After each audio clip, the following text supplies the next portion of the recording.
Hello friends and followers, this is episode 28, 19th of August 2017.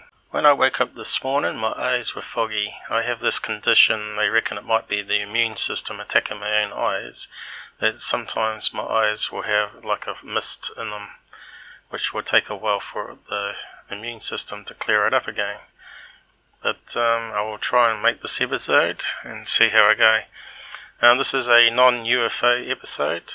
My channel is not called the UFO channel, it's called the Out There channel, so I will choose topics that are of interest about the strangeness that surrounds our world. And this one's going to be on the power of sound, the good, the bad and the ugly side of it.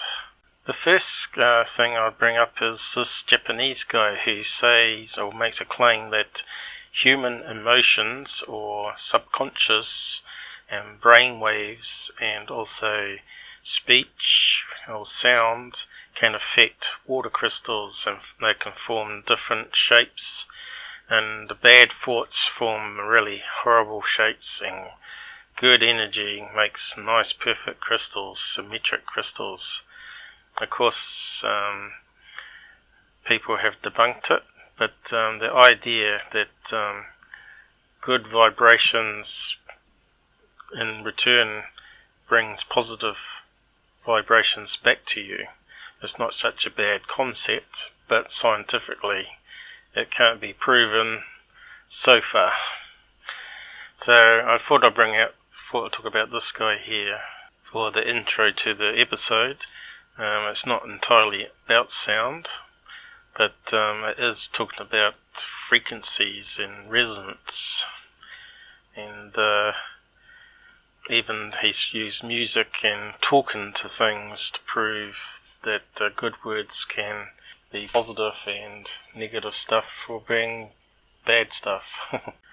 So this is the guy I'm talking about. Let's see if I can pronounce his name. Masaru Moto. Don't know if that's correct, but he's claiming to be trying to do experiments with human consciousness. I guess he grew up with the Beach Boys, the Good Vibrations song. So music does make us feel good, that's for sure, and gives us back memories. You know, you listen to a tune, you think back to the past where you heard that music or had an enjoyable life with that music playing. So yeah, music is a personal thing to everybody. You may recall my Victor Schellsberger episode where he was talking about the magic of water. Well, this guy is very similar, I guess, in the philosophies about water molecules and how to treat water, because it's a life giver and it's more than just H2O. But there are some critics of it, and people have tried to duplicate his experiments and found out that he was just randomly picking out crystals that he thought were good from the experiment.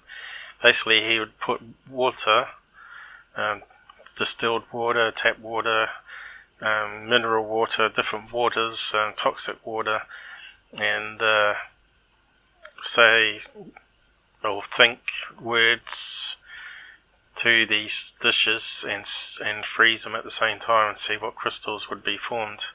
Of course, he picked the crystals at random, so there could have been some bad crystals as well as good crystals mixed in, so it wasn't really scientific. But they've done lots of experiments on Mythbusters doing similar things with plants, but still out whether human brainwaves can be captured by animals and plants. And of course alien abductees talk about communication without sound. Some abductees of course have said when the aliens talk to them they sort of glow, they pulsate light, and they reckon they've got some sort of amplifier on their clothing or maybe built into their necks like a robot, like RF chips that they're talking about, that somehow amplifies their thoughts and transmits it to you, because the brain can be influenced by electromagnetic radiation, and they've done experiments with big magnets to put images in people's brains. So it's quite an interesting area of research. And they also found that sound can do a lot more to the human body as well, which I'm going to cover. There's a few videos on YouTube, as I've shown you one here, that you can buy a plate that increases in sound frequency, and you can place sand on top and it forms these magical patterns from the resonance fields, and it really shows how amazing Mother Nature is, or nature as you want to call it. How fractals and mathematics is all around us, and it forms these energy lines and energy patterns. Atoms within our body resonate with all these different energy fields and even sound itself, which I'm going to be covering soon. This ties into quantum theory and how things are all interconnected. You probably heard of the butterfly effect, where if a butterfly flaps its wings in Amazon, that the air current that it's changed through the molecules of air can create a tornado in another part of the world.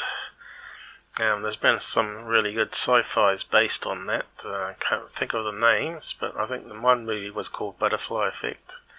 But go and check them out. Okay, on to sound. As you can read here, it talks about that sound can actually cause hearing loss if it's too loud, and the human ear can only hear between 20 Hertz and 20,000 Hertz, and above that is called ultrasound, and the sound below 20 Hertz is called infrasound. As it says here, vibrations in the 5 to 10 Hertz range generally causes resonance in your abdominal system, and 20 to 30 Hertz in the head, neck, shoulder system, and 60 to 90 Hertz in the eyeball. When vibrations are attenuated in the body, its energy is absorbed by the tissue and organs. So this can cause some health problems or some feelings. It can make you feel sick, nauseated, and give you headaches and eye aches. So you've got to watch out for those low frequency sounds that you get off your computer, fan noises. Too long in front of a computer could give you a headache. So you've got to watch out for these sounds, unheard sounds anyway. It says here, wind turbines has been giving people headaches and also can cause breathing problems. Those big wind turbines that generate power for the power grid, they make a woof woof noise constantly, hearing that all the time if you live close to it. And also they're doing some more studies on that, of course, and they're also saying here that they use these below 20 Hertz in horror movies to make you feel scared because it affects your nervous system and muscles, and use it in haunted houses on theme parks. So sound is quite an interesting aspect to our whole living. It says earthquakes produce infrasound, and animals can detect it before the humans realise the earthquake's about to hit. So often they will jump out their beds at night, if it's going to happen at night time, and they'll look a bit scared. I know our dog did when we had the big earthquake in New Zealand here, and he was only a puppy when the big one hit, and he survived all these cabinets and glasses being dropped around him, and he was only like 3 months old, and he managed to see the door was open in the darkness of night and ran outside, but we couldn't find him for half an hour, and we found him pinned against the house wall because it was bricks on the outside and the barbecue, and had to try and lift the barbecue out just to get him back. Also it says here, elephants stomp their feet that can be heard hundreds of miles away by other herds, probably other herds of elephants, as like a warning. So they communicate that way, even though humans and other predators don't actually hear the sound. It's quite a clever way to communicate. Here they're talking about how infrasound can cause hallucinations in the eye, that people seeing ghosts could experience infrasound. Only they see it because it affects their eye vision. This don't explain all ghost sightings, not from what I've seen anyway. There's plenty of other thermal images and infrared, and doors opening and closing by themselves on various ghost investigations shows on TV and also on YouTube. They're not being rigged because they have it on multiple cameras and different cameras. But it goes on, talks about a story here about someone that kept seeing dark blobs and feeling creeped out, and he found it was a fan making a low sound that he couldn't hear, but his body could. Here's an article here saying forget tinfoil hats, get your earmuffs on, because it says here ultrasound, which is a sound above 20,000 hertz or 20 kilohertz. If you listen to it for too long, can cause migraine headaches. This moves us on to sound of healing. Some people believe that it affects our brain waves. You know, you heard about alpha waves and beta waves, or beta waves as the Americans would say.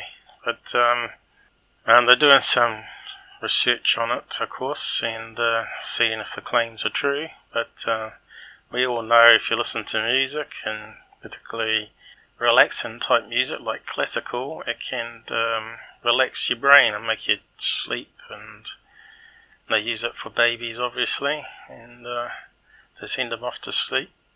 It could be used also to treat severe brain disorders like schizophrenia and what's the other one where your muscles go into spasm. There's probably a few diseases that happens on. This brings us to the ugly side of sound, from healing to weaponizing. And Tesla was experimenting with what they call the earthquake machine, or the Tesla oscillator, and apparently he had it experimenting in a high-rise building that shook it in the street. Mythbusters tried to duplicate some of the claims, like troops marching across a bridge where they would create a oscillation which would cause metal to fracture and make the bridge collapse, but they couldn't do it. But it doesn't mean that Tesla didn't know how to do it, and they just didn't duplicate it according to his specifications, because patents, as you know, only like block diagrams. They don't tell you step by step how to produce a weapon. It's called protecting your IP, or intellectual property, so you can get money from it. And now they have long-range acoustic device which they can use to pacify riots and crowds that are attacking the police or the military, and they just aim this sound cannon at them, and they all duck for cover, and their ears will bleed if they're not careful. Then you have sonic and ultrasonic weapons that the military use, can basically knock out people cold, make them faint, go to sleep, by changing the compression within their diaphragm of the lungs and the muscles, make them all collapse. Also, home and shop alarms that you use to protect your house can have piercing sirens, which makes you have to flee the property when it triggers. Else you lose your sound, you go partially deaf. And then you also got jackhammers that workmen use to dig up concrete, and the sound can make them feel sick if they're not using ear protection, and also the vibrations from the hammer in causes them to even get white fingers where the blood flow is affected. Can cause a disease known as white fingers. And you may not know, but sound travels 5 times faster in water than it does in air. We can't hear it because we have to have air next to our eardrum for it to work, not water. So it sounds muffled to us if we get water in our eardrum, of course. But to dolphins and whales, they can hear it from miles away. And of course it's used in warfare for submarines and ships, sonar and detecting things. So time to wrap up the episode. As you can see, sound has many positive things about it and also can be used as negative things. And as the article here says, how positively you see others is linked to how happy, kind-hearted and emotionally stable you are, according to new research by a Wake Forest University psychological professor.